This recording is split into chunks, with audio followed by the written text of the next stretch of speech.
As a community, we build empathy, curiosity, joy, and connection when we share stories with you.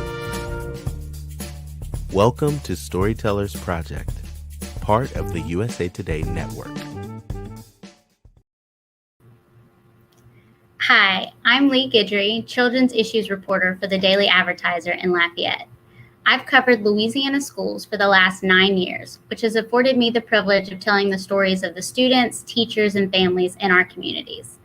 The Lafayette Storytellers Project has been a tradition in the Daily Advertiser's newsroom for several years, and my role tonight is to be your MC. So we appreciate you taking a chance on live storytelling and sharing your evening with us. Tonight, we're joining Humana and 6 Americans from across the nation to create community. Since 2016, the Storytellers Project has brought more than 100 shows each year to communities across the country. But we've canceled our in-person season as part of the USA Today Network's response to the novel coronavirus. While it feels unsafe to be together in theaters, it feels necessary to be together online. So we've handpicked some incredible storytellers and inspiring people to bring you tonight's show, My Family, My Culture. So let's say hi to our storytellers. We have Joyce Turner Keller, Wayne and Renee Evans, Ahmed Beckett, and Mary Beth Broussard. Welcome. Tonight isn't a TED Talk. It's not Toastmasters, not a how-to talk or an inspirational speech, an educational lecture, or a slideshow. We won't sell you anything, except maybe a subscription. This is storytelling, and storytelling is based on visiting. You open your heart and your mind, and you pay attention to a person you care about and someone you want to feel closer to. So we invite you to do that tonight. Some of these storytellers will be polished and professional. Some will be casual and conversational. We ask you to receive all of them because that's how community change happens. We believe creating empathy and understanding is vital at all times, but especially in times of uncertainty. And I am so excited to welcome up our first teller. Welcome, Joyce Turner Keller. Hello. Oh, for me, home is a state of mind, and in my culture, it is that place that the heart houses. And oh, how well I know. Here I am an adult now, 21 years of age, with my own house, but it doesn't feel like home.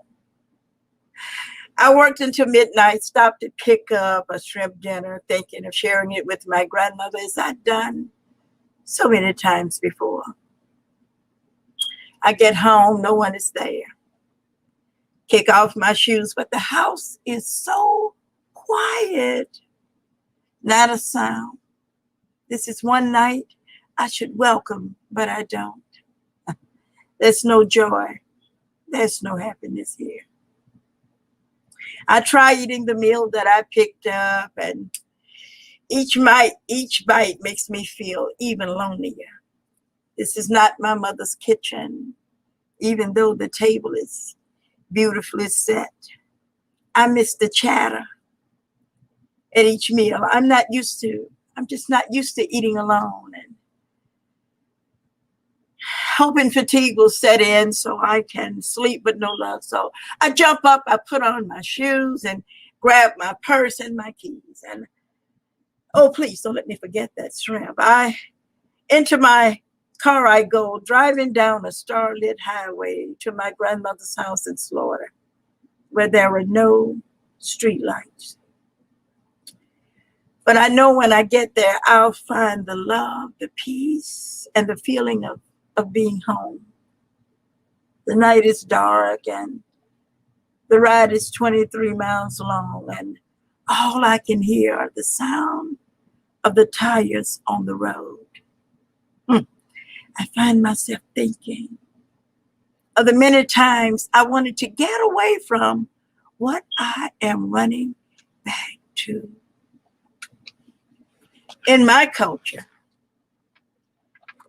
the sound in my culture, the joy of the noise in a busy house filled with life, laughter, family, good and bad advice, and oh, the confusion.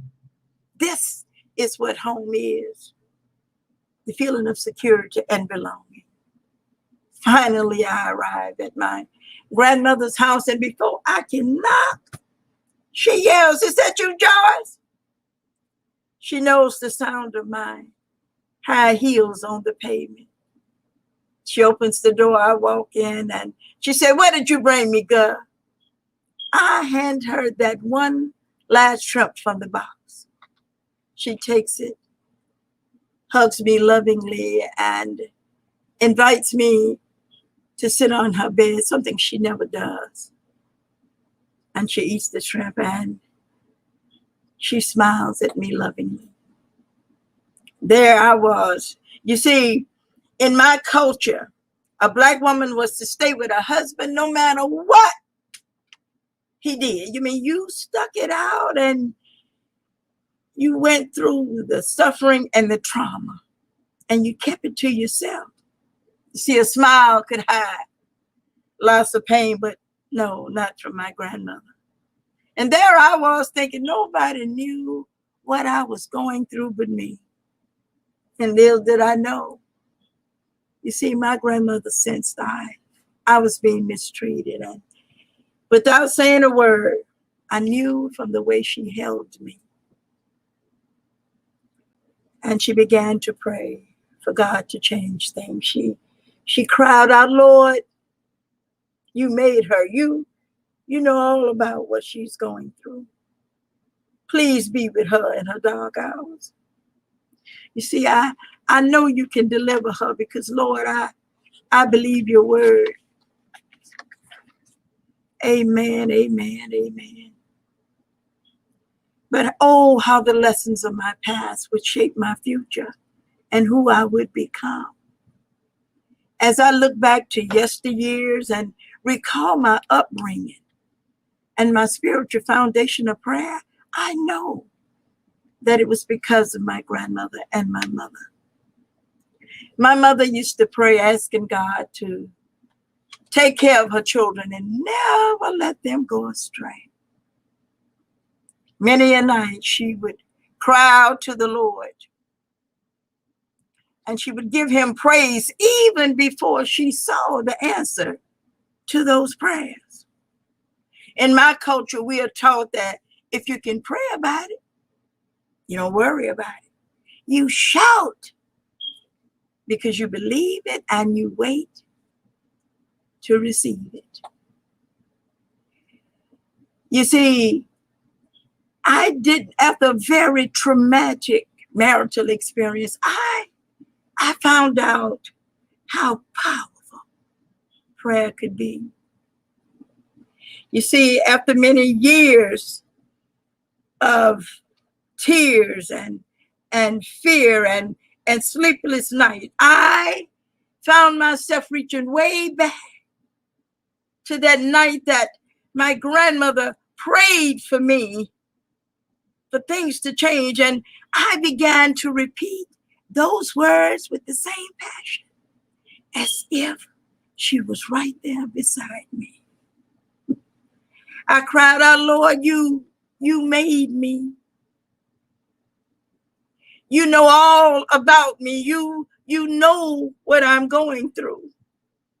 I need you, Lord, like I've never needed you before. Come through for me." My grandmother prayed and she asked you to be with me in these dark hours. Now, Lord, deliver me, Lord, like you delivered my mother. I know you can do it. Something took a hold of me and it didn't let me go. I found myself having an out-of-body experience. I found myself praising God just like my mother had done so many times when she was on her knees. And then I realized this is what deliverance and breakthrough feels like. You know, faith without works is dead. So when the door to freedom opened, I took it. You see, I didn't wait for God to send me a taxi. I left running, hoping to catch a ride. You see,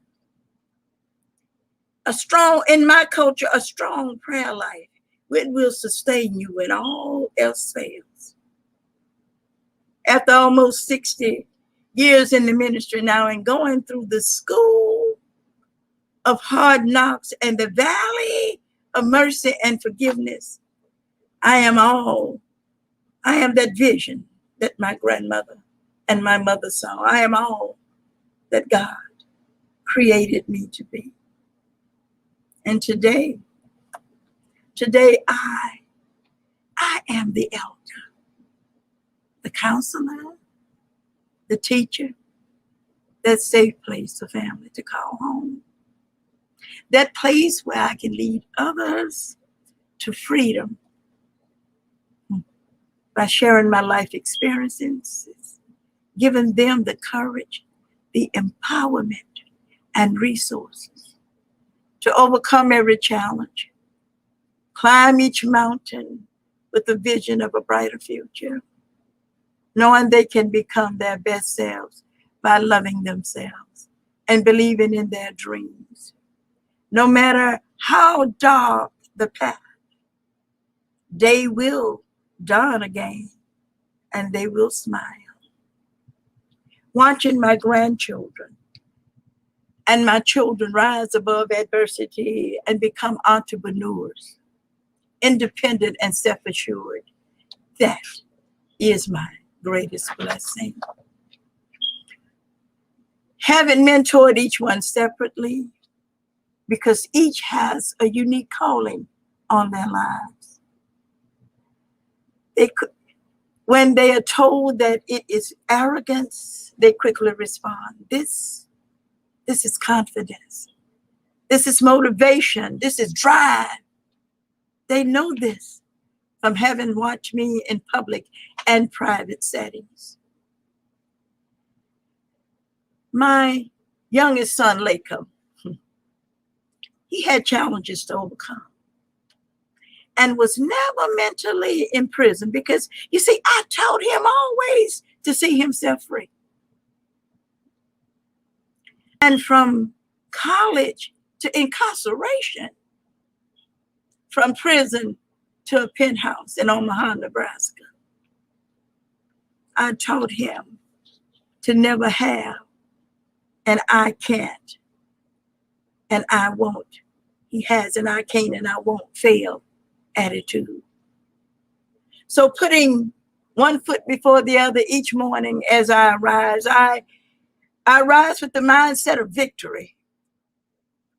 And I see each stumbling block as an opportunity to achieve what some deem it the impossible.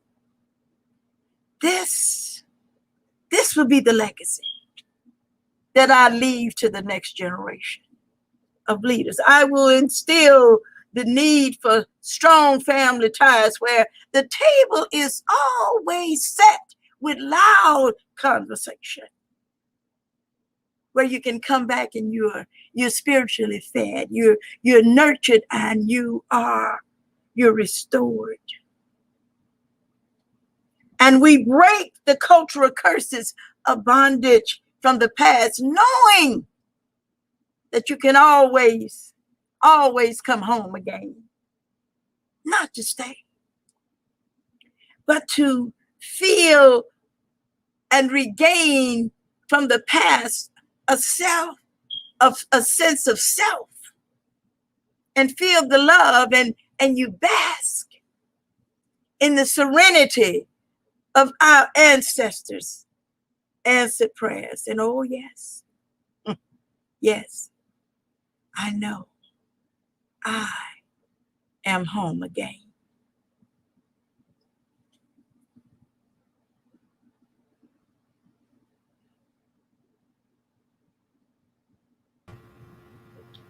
Thank you so much, Joyce, for sharing your heart and your grandmother with us. Humana is sponsoring Storytellers Project shows nationally and now virtually because they believe that sharing stories and connecting as humans online and in person makes for healthier people and healthier communities. We need these connections to each other, to health, now more than ever. As COVID-19 vaccinations become available in communities across the country, Humana strongly encourages you to consider getting the vaccine, to discuss with your doctor what is best for your health, and they would like to share this short video message.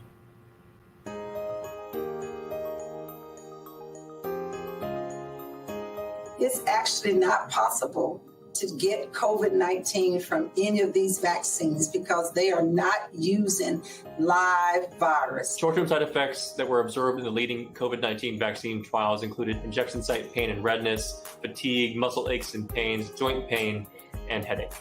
When one develops these short-term symptoms after receiving the vaccine, that in fact is a sign that the vaccine is working and that your body is marshaling its defense network.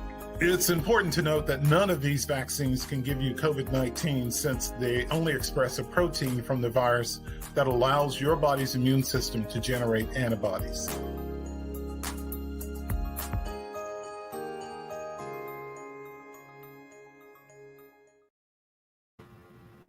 And now our second story tonight is a twofer. We have Wayne and Renee Evans. In 1984, my wife and I were living in Lafayette when she died of breast cancer. I was a single dad. I had two sons, age 5, and the other 6-month-old infant. 2 years later, a year later, I decided I would start dating again. Well, I had all kinds of questions like, who would want to date a preacher, much less marry one? What woman in her right mind would want a ready-made family? And most of all, having found love in my first marriage, is it possible to find love again? Well, I thought, I've got to start dating. So I had a couple of blind dates. And then I decided I have to do it on my own. And so I knew a young woman who's a member of my congregation. She was attractive, single again. And so I thought, yeah, she's familiar with my congregation. She grew up here in this church. And so she knows our church culture. And so I called her up and asked her to go to a movie with me. And her response was, are you asking me for a date? I assured her I was. And so we went out. We saw a movie. The movie wasn't so hot, but the conversation afterwards was delightful.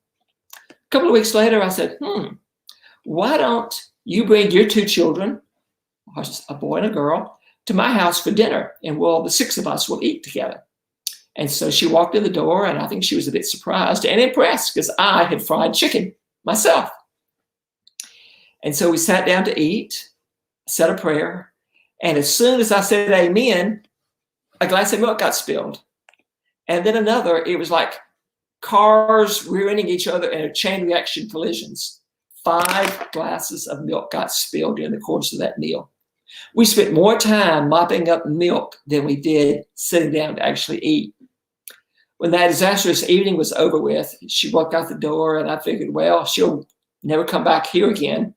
She'd be crazy to. But a couple of weeks later, I kept thinking of all of the patience and good humor she showed while we were eating and cleaning up all that mess of milk. And so I got up my nerve and I said, hey, let's try another date, this time without children. And so we did. And during the course of the evening, we agreed that it might be best that we did not let anyone in the congregation know that we were having some dates together, because people might think, if it didn't work out, are they going to take sides or try to play matchmaker? And so that went well for several weeks. I remember now over the next several months, one date in particular, we went to see that biblical musical, Joseph and His Technicolor Dreamcoat. And the very thing I was afraid of happened. We ran into Steve, a member of the congregation. I figured our secret is out. Everyone in church is going to know that we're dating. But the strange thing is, Steve said nothing to anyone about seeing us. Months later, I asked him, I said, Steve, what did you think when you saw us at that musical? He said, oh, well, you were my preacher, and I figured you'd just taken a church member to go see this biblical musical. It never crossed his mind his pastor would actually want to go on a date with someone. Well, the weeks went by and our relationship deepened into love. And one afternoon, Rennie had a contractor to meet her at the church for him to give some prices for possible repairs to the church kitchen. After the contractor left, she stopped by my office and she told me about his recommendations. And our conversation soon changed from church business to our relationship. And suddenly I asked her to marry me. She said yes. We kissed. And the rest of that week is sort of a blur in my own mind. I do know we went and picked out a ring at a jewelry store. And the following Sunday, she was wearing it when I announced to the church our engagement. The congregation's reaction? A standing ovation. One guy walking out the door that Sunday looked at us and beamed and said, I knew the two of you were right for each other. I just did not know you had already figured that out. 2 months later, we got married. And 2 years later, we moved to another city where I became pastor of a church in that community. Fast forward 30 years, and we began planning to build a retirement home. And I'm going to let Rennie tell the rest of that story. When Wayne and I married, I was a divorcee with 2 little children, ages 6 and 4, and owned my own small home in Carencro, which is north of Lafayette. I knew I was going to have to sell that home because marriage to Wayne meant that we'd be moving all over Louisiana.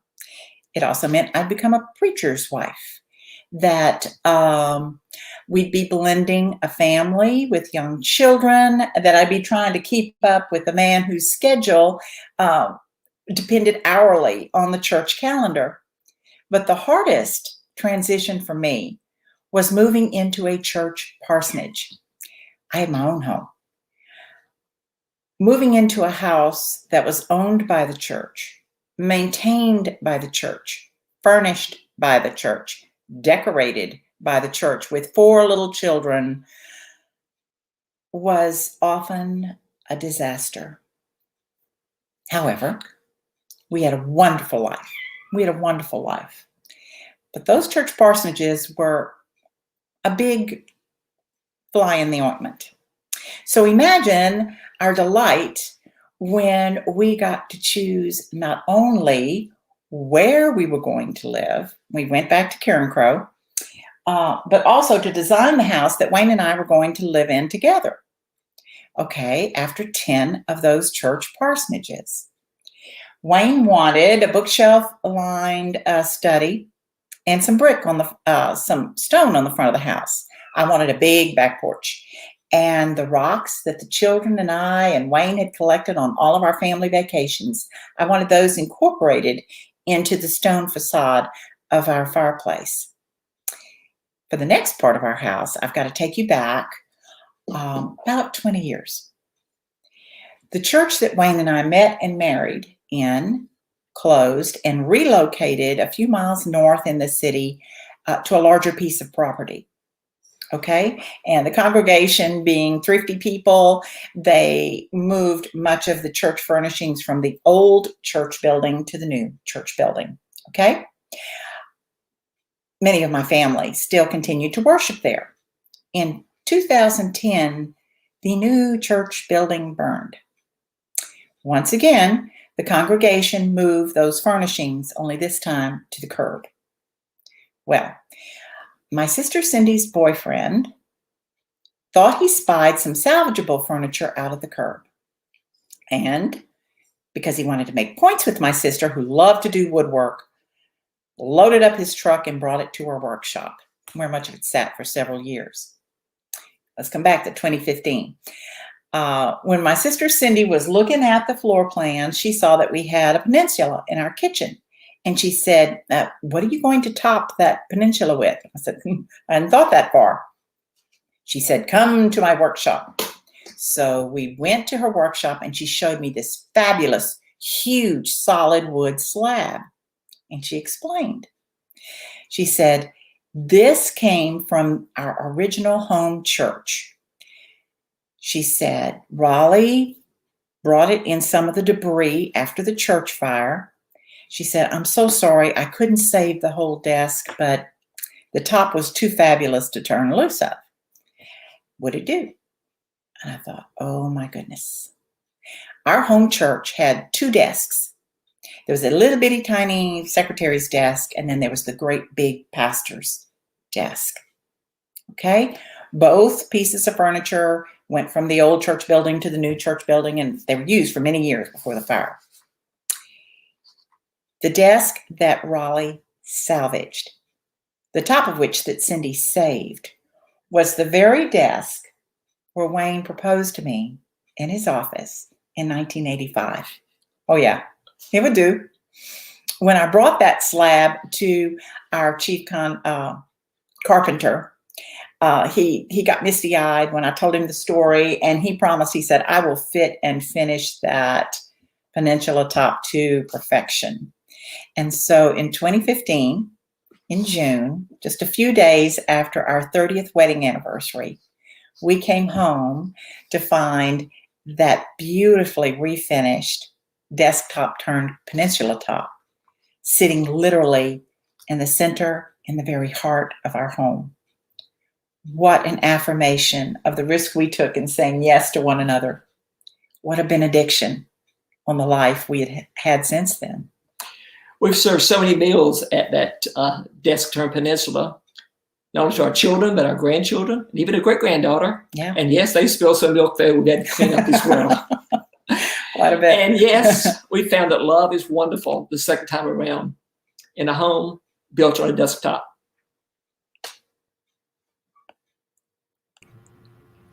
Thank you, Wayne and Renee, for telling us your love story. It makes me think of mine. If you love their story, show them. You can clap for them with the like button and other reactions. Our next storyteller tonight is Ahmed Beckett.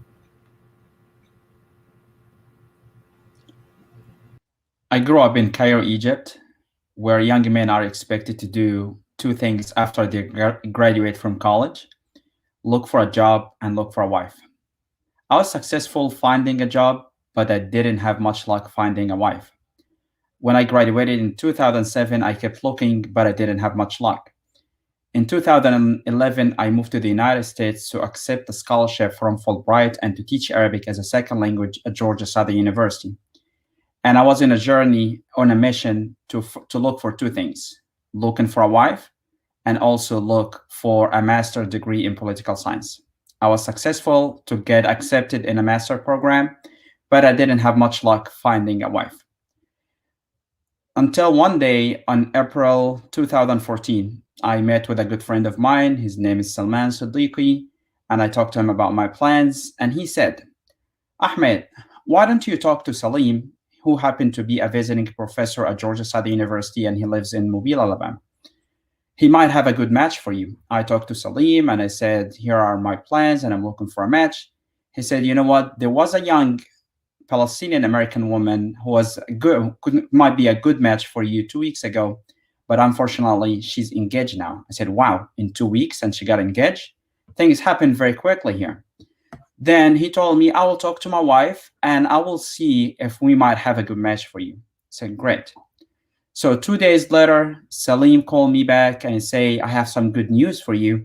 There's this young Egyptian American lady who lives in Pensacola, Florida. Her father is the imam and who is the leader of the community. And she might be a good match for you. She's about to graduate from her degree in political science. And that might be great. Sounds good for you. I said, okay, that sounds awesome. So I took her father's phone number. I started talking to him and he said, you sound great. And I just need to give the phone to her mom so you can talk to her. I talked to the mother. She said, you sound fabulous. Just said the only thing that I need to do is I need to wait until my daughter comes back from school tonight because she has some night classes and I need to talk to her. I waited patiently until night came. And that night, the mom started texting from her phone and asking me for my personal picture, Facebook profile, so they can do some like background check about me. Anyway, so I found out that was the daughter Anhar who was texting and not the mom. And I know that, but I didn't want to say anything. we decided that we're going to talk to each other the next day, and the next day at 12 o'clock. And that was my first mistake. I didn't check the time difference between Eastern time in Georgia and Central time in Pensacola, Florida. So I called at 11 o'clock and 12 o'clock in Georgia. She said, "Hey, why are you calling now? We should talk in an hour later." Said, "Why? It's 12 o'clock. It's 12 o'clock here." Said, "No, it's 11. So we got over that, but we talked for about an hour. We kind of liked our conversation. But she said, "Okay, we can continue our conversation later." We kept talking for about a week, like every day for about 2 or 3 hours. She kept asking a lot of questions. And every time I tell her, I feel that I'm interrogated by an FBI agent. So, but I give her the right that she wants to know a lot of details about my life because she doesn't know me. And we decided to move forward to the next step. So her family invited me to go and visit her in Pensacola, Florida. So when I went to visit Anhar and visit her family, it was during her graduation day. I wanted to impress her. I wore a suit and I had some nice flowers. And something like, if we go back to when I texted that night, I received a text message with her picture. And that picture, that made me think about too many things. First of all, I paused for a second and I looked at her. I said, "Wow, she's so beautiful. She has beautiful eyes, beautiful smile." And I asked myself, and I told myself, is this the person that I might spend the rest of my life with? And my heart was trembling and my heart was shaking and I didn't want to get my hopes up. So I said, okay, I need to wait. I need to be patient. Things might not work out. Let's see how things would go. Until the day I went to Pensacola, Florida to see her during her graduation day. And I was wearing a suit. Even I didn't know how to tie a tie. During the graduation ceremony, I found a gentleman who was wearing a nice suit with a nice tie, and I asked him if he can help me tie my tie. He did. But I couldn't get a chance to see her again during the ceremony, the graduation ceremony. So we went to their house right after to have lunch together. And again, when I saw her in the real person, it affirmed and confirmed all these passion and the feelings that I have for her. Until a person who knocked at the door, who happened to be her best friend, and I didn't know, she showed up. She started asking a lot of questions. And I felt that I'm interrogated by another FBI agent who's asking all these questions to make sure that her best friend will be in safe hands. Anyway, next day we had a dinner. And after the dinner, I found Anhar's father and mother were talking to me. And they were telling me, "Ahmed, you know what? You seem that you are a really good guy. We kind of like you." And also myself, I felt very comfortable in their house. I felt welcomed. And they told me that they are ready to move to the next step. So the next step, so we can talk about engagements and what could be engagement party and what all other steps. I paused for a second and I thought about it. And I found that this is happening too fast. But usually in these traditions or in this culture, like if you go and you propose to someone, though you go back home, you think about it, you pray, you take their time and they think about it and pray. But I found them saying like, "We're ready, we accept you, we approve you. Only under one condition." And I said, "What is that?" They said, "We have to know more about your family, where you come from. We have to make sure that you come from a good family and we have to know about their values and all the things." I said, "Okay, this is great. You can talk to my family." But I didn't get them involved yet because I was not sure if things would work out or not. They said, "Okay, we approve you, but we under only one condition. We have to do a background check on you." I said, "Okay, that's fine. You guys can ask about me, where I live in Georgia, or you can ask about my family, where they live in Cairo, Egypt." And they did that. And we were kind of like on a kind of an agreement. And I went back to Statesboro, Georgia, where I lived. And once I made it home, I was texting Anhar and gave her some calls. She stopped responding to me completely.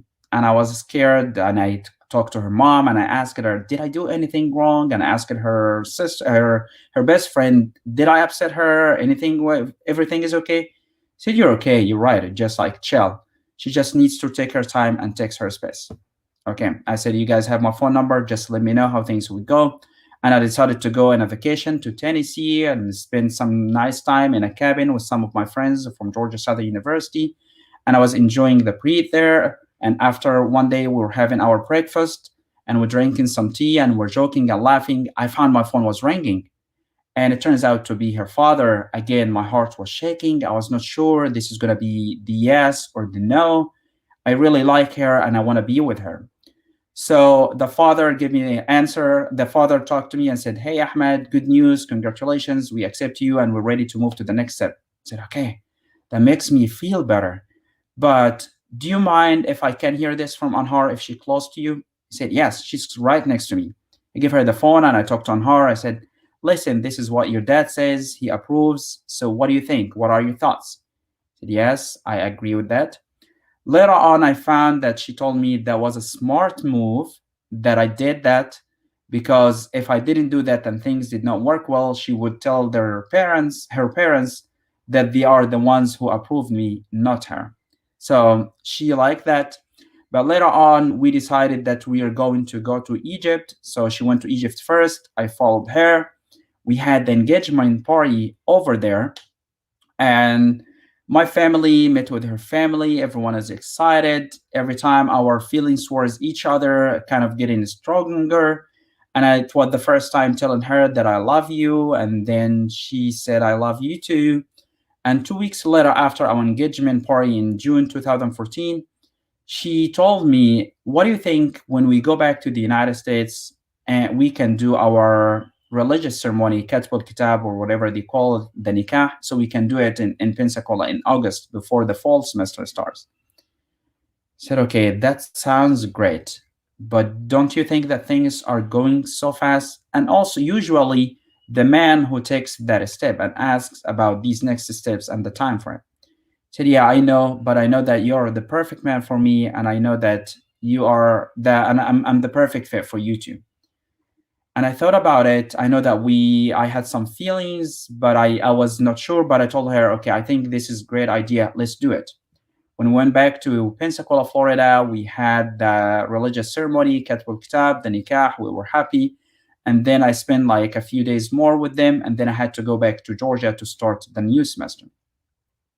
After I went back to Georgia, it was very hard for me to stay far away from her. And it was hard for Anhar too. So she told me, "What do you think if we can do the wedding in December?" I said, "You mean in a couple months, in a few months?" I said, "Yes, because when we talked about that before, the plan was supposed to take a year or more than that." I said, "Man, I thought about it. It was like a quick decision if I say yes or if I say no, and I didn't know what to do. But I felt that I cannot live any extra minute without me and Anhar living in the same house. So things are going very fast and very quickly. And we decided to do the wedding in Pensacola, Florida in December 2014, the same year. So engagement, Katbul Kitab, or the nikah, the religious ceremony, and then the weddings, everything took less than 8 months. Thinking about it now and living there in Georgia for 2 years as couple together, having an amazing time, and then moved to Lafayette, Louisiana to accept a position in a nonprofit organization, and also moving from that to work at the University of Louisiana at Lafayette. Thinking about all these steps and the decision that we made and the kind of rush, but we never regret any of these decisions. And we made and now thinking about it, we have some good memories enjoying these decisions. And we are enjoying our time together here after 7 years of marriage with 2 girls and a young boy on the way. And this is how we made all these decisions, and we never regret any of them. I hope you enjoyed listening to my story, and I hope you learned something about my culture. Thank you. Thank you, Ahmed. We really appreciate your vulnerability. And we're so excited. Cox is sponsoring the Storytellers Project because they believe in connecting our community with each other and with the people and passions they care about the most. From FaceTime chats and video conferences that make us feel closer to people who are far apart, to the streaming shows and movies that give us something to share with the people we love, Cox uses technology to connect us to each other and to each other's hearts. And Cox is working hard to close the digital divide through the Connect to Compete program for school-age children. Learn more at cox.com/C2C. Connecting is exactly what tonight is all about. So our next storyteller is Mary Beth Broussard. Hi. So when I was a child, it was nothing for me to hear my father call, Mary, Mary, come see, come see. And it would just be a tree frog on the window or the hummingbirds vibing to get the best spot at the hummingbird feeder. And he'd save treasures he'd find in the yard for me, like a squirrel nest that fallen from the tree. And as a large animal vet, he was often on the road. And whenever he found a turtle, he would pick it up and bring it home. And so we ended up with this backyard full of box turtles, and they would hibernate. They laid eggs. My dad would cut up pieces of tomatoes and leave them for them to eat. And their only nemesis really was our dachshund, Susie, who would pick them up and move them randomly throughout the yard. So sometimes a neighbor would come over and go, I have one of Dan's turtles, and bring him back. And about once a month, we would load up the family Oldsmobile and we'd go to Grand Prairie. And Grand Prairie is this rural Cajun town in Louisiana, and quite different from this suburban area where I lived in Alexandria with traditional neighborhoods and brick houses. And on the way, it was just about an hour and a half, but you could see the culture change as you drove. Instead of the brick houses, it was more wooden and shotgun style houses. You would have crawfish chimneys all over the yards and Mary statues out front, and you could just see the difference. And my dad, he usually drove, and he liked going. He loved the Cajun culture, but it really wasn't his culture. So, and he was hard of hearing a little bit. And, you know, the Cajun people, they were quite loud. They talked in Cajun and French all at the same time. And so it could be a bit overwhelming, but he did love to go. And so I remember one year, my brother and I decided we were going to bring one of the turtles. And so we got Spanky, who we named for the Little Rascals. And we had painted an S on him. And we, on the drive there, we fed him little rolled up pieces of Angela made bread on the drive to Grand Prairie. And my favorite time to go by far was Easter, because that's when we did our egg knocking, which in the Cajun Catholic tradition is called egg pocking. But how you do it is one person holds the hard-boiled dyed traditional Easter egg pointy side up, and the other person has their egg and they knock it. And if your egg is cracked, then you're out. But my aunt, Laura, who was a big basketball fan, she made this into a whole tournament competition. And so we had basketball brackets, and you would proceed to the Final Four, and then the finals, and then the winner. And so one year, my sister, who's quite shy, she went all the way to the Final Four, and then she went to the semifinals, and then she won the whole thing. So it was all this Cajun commotion of Shy Becky won and Shy Becky this. And I could see my dad always kind of sitting to the side, but he was so happy. Everyone was celebrating Becky. And the reason he always kind of was always a bit to the side was because as a Jewish man, this really was not his traditions. He would participate. He had his egg, you know, he was in there, but it wasn't his culture and his tradition. And on the way home, we would pass the cathedral where my parents were married. And that is where my dad had to sign that for them to get married in the church, that they would raise us Catholic. And so he was very much a man of his word. And so he took us, we made our first communion. We did confirmation. He went to mass with us. He would sit very stoic in his suit and look a bit bored, but he would go. He brought my brother Danny to be an altar boy. And we even went to Catholic school. But about on different Fridays, he would put on a suit and he would go to the synagogue. And I would say, Dad, sometimes, you know, why don't you bring us and introduce us to this part? And he said, no, we decided, you know, that would be just too confusing for y'all. So as time went by, he became elderly and my mom passed away, and he couldn't live alone anymore. So he came to live with us.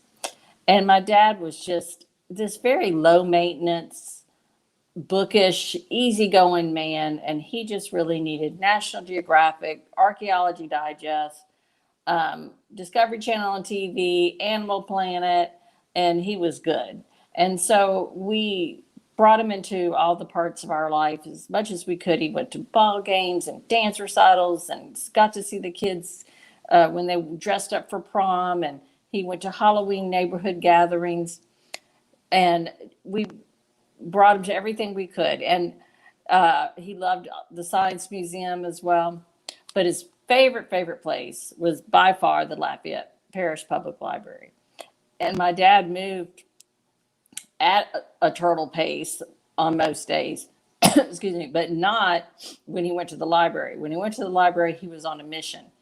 And I brought one time my son and my daughter, my son Connor and Olivia, and he took off on his walker.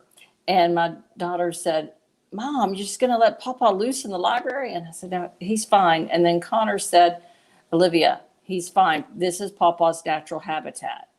And that was very true. The library definitely was his natural habitat. So I still felt, though, something was missing, that he really didn't have a sense of community and he wasn't connected to his religion. And so I said, "Dad, let's start making it work where you can go to the synagogue." Excuse me. I work on Fridays, and that's when the service is, but we had a wonderful sitter, Barbara, who became one of his best friends. And I said, Barbara's going to help you get ready. And when I get home, we're going to go. And so that's what we started doing. And I had thought maybe we could blend into the service and just kind of be in the background. But that really didn't happen, as I didn't really understand all the service. And my father was hard of hearing, talked sometimes real loud. But it was really such a blessing that we didn't, because they reached out to us. And the people of Temple Shalom were so kind to us, and they made an effort with my dad and with me, and included us in different gatherings, and were just so kind. And so then my dad, his favorite service to go to was the Kol Nidre, which is the service before the Yom Kippur, the Day of Atonement. And I had never been. And so the first time we went, and the cantor sang the beautiful Kol Nidre, and that prayer, that chant, it just went through me. And I felt such a connection to I feel to my ancestors, and to it. It just was so moving. And I looked at my dad, and my dad looked as moved, and I could tell he could feel it. He could hear it too. And I thought, this is the first time we've really had a spiritual connection at the same time. And it was such a blessing. And so later, he had congestive heart failure, and his health began to go down. And so I said, "Dad, we couldn't go as often. We went when we could, but we weren't able to go as often." But this time I said, "Dad, let's try to go. I know his health was going, but let's make an effort." And Barbara was sick, and she couldn't get him ready. But I got home, and I said, my husband, Craig, and I said, "We're tag teaming. We're going to get him ready. We're going to make this happen." But I got home, and my dad is totally in his suit, ready to go. And my son, Connor, said, "I don't know how Papa did it, but he got ready by himself." And it just showed me how important it was for him to go, because that was, at that point with his health, was quite difficult for him. And so we went, and it was lovely, and everyone reached out to us again, and were so kind. And then not long after that, my dad passed away, and the people at Temple Shalom reached out to me and made sure we had a rabbi visit him in the hospital. And they helped me get the rabbi to do the service. And we did as much of a Jewish traditional burial as you can do in a Cajun Catholic cemetery in Grand Prairie. And it left, just a kind of hole in our home. And we were all just missed him so much. And so I told my husband, I said, I feel like I need to be in nature. I need to be somewhere that's my happy place, which is Lake Martin. And so my husband and I loaded up the orange kayak, headed out to Lake Martin. And whenever we would go to Lake Martin, I would always pay attention to what I would see to tell my dad, because he would be home waiting. Mary, what'd you see? And I would be like, oh, I saw an osprey bringing a snake to a nest, or an alligator swam a little too close, or these pink spoonbills were just brilliant in the cypress trees. And so I would always save up stories. And this time, these two eagles were flying above my husband and I in the kayak. And I went, oh, I got to remember to tell Dad. I got to tell him about these eagles, because this doesn't happen every time. And then I realized he wasn't there to tell for the first time. And I said, well, it's okay. He's not there, but he's a part of this. He's a part of nature. He's a part of where I am now. And then I felt so grateful that we had a chance, that he taught me to appreciate moments like this. And this is dedicated to my dad, Dan Louie. Thank you. Thank you for introducing us to your dad, Mary Beth. Thank you. We are so thankful for you, because you commute journalism. And as a local journalist, I can't thank you enough. For those of you who aren't subscribers, we appreciate you giving us the chance to show you our value tonight, and hope you consider a digital subscription to the Daily Advertiser. In fact, one of tonight's coaches for the Storytellers is our breaking news reporter, Ashley White. I'd like to say a special thank you to my colleague and friend, Ashley, for all her hard work.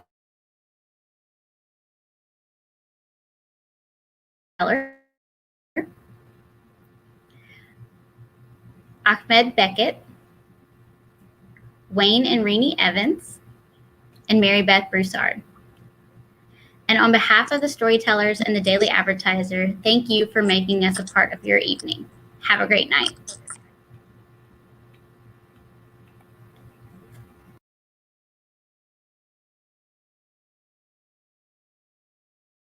The COVID-19 vaccines can be our chance to get back to our plans, to get back to each other, to life.